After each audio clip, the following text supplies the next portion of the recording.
Good afternoon, Nova Nation. It's WXVU Sports Director David Szczepanski with you. We're coming to you from the WXVU studio, and it's already that time of week again. Yes, it's time for your Villanova football preview of the week as your fifth-ranked Wildcats head up to the University of Maine to battle the Black Bears this Saturday at 1 o'clock p.m.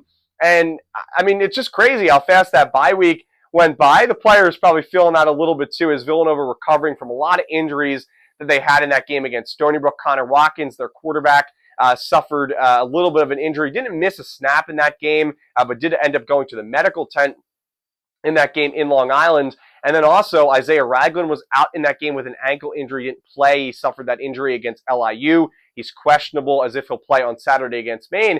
And Shane Hartzell, one of the leading linebackers, him and Brendan Bell, Hartzell suffered an upper body or shoulder injury as well against Stony Brook a couple weekends ago prior to their bye week this past weekend. So he is also questionable. We'll see if he plays against Maine.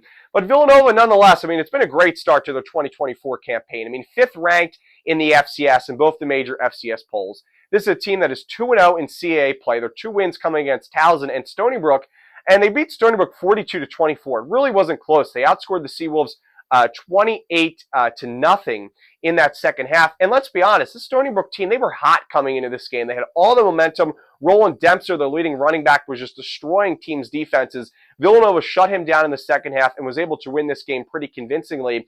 And now Villanova, they head up to Maine, right? They're hoping to get healthy, especially after this bye week. And they battle the Black Bears, who, let's be honest, they have really a lot of a roller coaster ride of a season so far. They're 3-3 overall, 1-1 in CAA play. They had a nice win against the University of Albany to open up their CAA play a couple weeks ago in a game that they were favored to lose by about double digits, depending on where you looked. They ended up winning that game by more than double digits against UAlbany. And then most recently against Delaware, they actually held a lead in Newark, Delaware at halftime. And then in the second half, I mean, especially in the fourth quarter, Delaware just showed how dominant they are in the FCS, but also, showed why they're moving to FBS next year. I mean, they played really well against Maine in that second half. And then you look at the beginning of the year, Maine started their schedule with a nice win against Colgate by 3 points, but then they got blown out by Monmouth at home. This was a game that they were favored to win, and they lost by almost 30 points. And Monmouth is a good team, but they're not a great team. And then they also played, a game, I talked about the loss against Delaware, which was tough. They played close, though, against Montana State, who's a top team in the FCS. That game was around 20 points. They were favored to lose that game by more than that, so they hung around in that game. And they also came back to beat Merrimack after being down 10-0 in the first quarter. And Maine, this is a team that really struggles in the first quarter games. They've been outscored 58-18 so far in the first quarter of their first 6 games of the season. And they struggled against Merrimack, but they were able to come back and win that game. So, I mean, some good wins for Maine, right? Good win against Merrimack. Good win against UAlbany. They hung tight against Montana State. But then you kind of look at a tough loss to Monmouth. They only beat Colgate by 3 points. And the University of Delaware, I mean, they had a lead at halftime and really just looked very bad in the fourth quarter of that game. And they looked tired. And I think that's something that they're going to show in this game against Villanova, right? The Wildcats, who are very well rested. They just had the bye week. Hopefully they can get back Isaiah Ragland and Shane Hartzell, who, as I said earlier, are questionable. But Villanova, I mean, besides those players, again, hopeful to get those players back, but they're rested. Maine just had to go down to Newark, Delaware. They had a battle, a very good team who's leading the CAA, undefeated against the, in the Blue Hens. And I think Maine's going to be a little tired in this game against Villanova, who's well rested.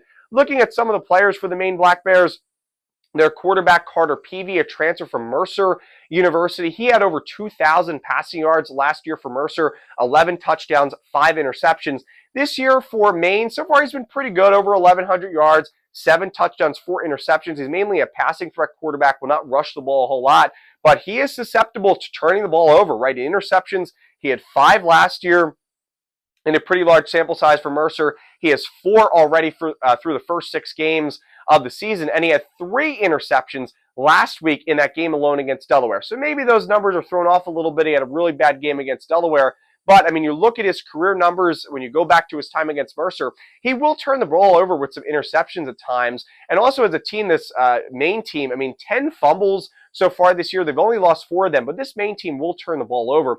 You look at some other stats for this Maine team, they're led by their top 2 running backs, Tavion Banks, as well as Jahari Martin. Jahari Martin leads the way with around 275 rushing yards, but they're both around 300 rushing yards, between 250 and 300. They've combined for 6 rushing touchdowns, so obviously they have a pretty good rushing attack, But really, I mean, nowhere near as talented as this Villanova rushing attack has been. Villanova has 14 rushing touchdowns this year, with David Abbott leading the way. Him and Isaiah Ragland have just been explosive this year for Villanova.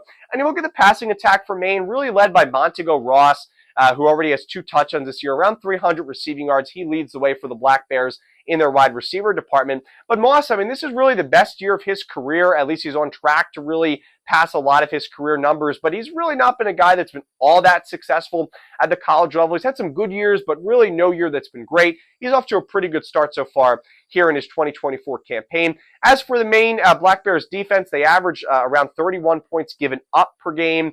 They also struggle at the rushing defense. They average around 1,100 rushing yards. Not in a game, sorry. They give up 1,100 rushing yards so far in their first 6 games. So I think this sets up really nicely for David Abbott. And again, questionable if Isaiah Ragland will play. I think he'll be kind of on a load management process. His carries will be limited regardless, even if he does play. But I think Abbott is really set up nicely against this rushing attack for Maine. Villanova, we don't know the line yet, the Vegas odds, but I think Villanova will be favored by around 10 to 14 points, and they should win this game. I think the main factor, or kind of the questionable, the little bit of doubt or uncertainty, is really, going on the road to Maine. It's a hike, let's be honest. It's far up there in the Northeast, about as far as Northeast you can get in the United States. So some traveling there, but also you don't really know about the weather and the wind up there. Luckily, the weather, according to AccuWeather, is going to be around 65 degrees at kickoff. But, I mean, for Villanova, you don't really know about the wind. It's supposed to be around 10 to 15 miles per hour, again, according to AccuWeather. But you'll really have to see what the conditions are when the football team does get up there. So that's really the questionable thing here. But, I mean, for Villanova, I mean, you just kind of look at Maine. I think they're going to be a little tired. The Wildcats coming off the bye week, I think this sets up nicely. And Villanova, they just played their best game of the year against Stony Brook. I think they're going to come in still, despite the bye week, kind of riding that really hot performance. And I really like the Wildcats to win this game and improve to 6-1 and continue to chase Delaware, who is undefeated 6-0 so far here in the 2024 season. Unfortunately, WXVU won't have any coverage, broadcast coverage of this game, but I will have some coverage on my Twitter at WXVU David S. I won't be up there in Maine, but I'll be watching the game on Flow Sports. That's where you can watch it as well. Again, 1 p.m. kickoff this Saturday, Villanova and Maine. Looking forward to it. Should be a good one. And as always, go Cats!